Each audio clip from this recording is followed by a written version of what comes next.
ఓం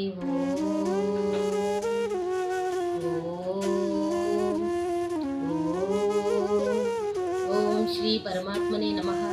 అతః ద్వితీయోధ్యాయః సాంఖ్యయోగః. శ్రీ భగవానువాచ దేహి నిత్యమవధ్యోయం దేహే సర్వస్య భారత తస్మాత్ సర్వాణి భూతాని నత్వం సూచితుమర్హసి.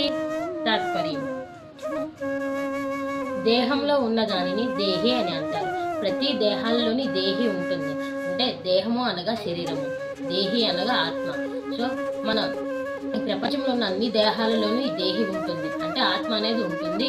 ఈ దేహిని ఎవరు కూడా నశింప చేయలేరు, ఏ శక్తి కూడా దీన్ని ఏమీ చేయలేదు అని చెప్పి చెప్తున్నారు. అంటే ఈ ఆత్మనే ఏ శక్తి కూడా నశింప చేయలేదు అని చెప్పి అర్జునుడికి ఈ విధంగా చెప్తున్నారు. వివేకవంతులైన తెలివైన వారు ఈ దేహిని అంటే ఆత్మ గురించి తెలిసిన వారు ఇది నశింప చేయలేదు, ఇది ఎవరి చేత నశింపలేదు అని చెప్పి తెలుసుకున్నవారు దీని గురించి బాగా పరిశీలించుకుంటారు అని చెప్పారు. ఇంకా ఏమని చెప్తున్నారంటే, అర్జున, క్షత్రియ లక్షణాలు కలిగిన క్షత్రియుడు నువ్వు యుద్ధం చేయననేసి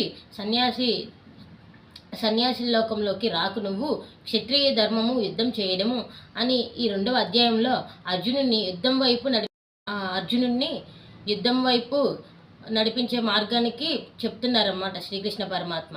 ఇంకా ఏమని చెప్తున్నారంటే, నువ్వు ఎవరినైతే హతమారుస్తావు అంటే యుద్ధంలో చంపాలో వాళ్ళేమి సామాన్యులు కాదు, చాలా పవిత్రులు, చాలా శక్తి గల వాళ్ళు. ఎందుకంటే వారి యొక్క దేహాల్లో ఉన్నది ఆత్మ, ఆ దేహిని అర్థం చెప్తున్నారనమాట.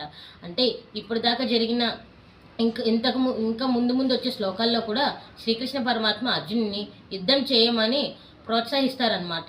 ఇది ఈరోజు శ్లోకం యొక్క తాత్పర్యం. హరి ఓం హరే కృష్ణ.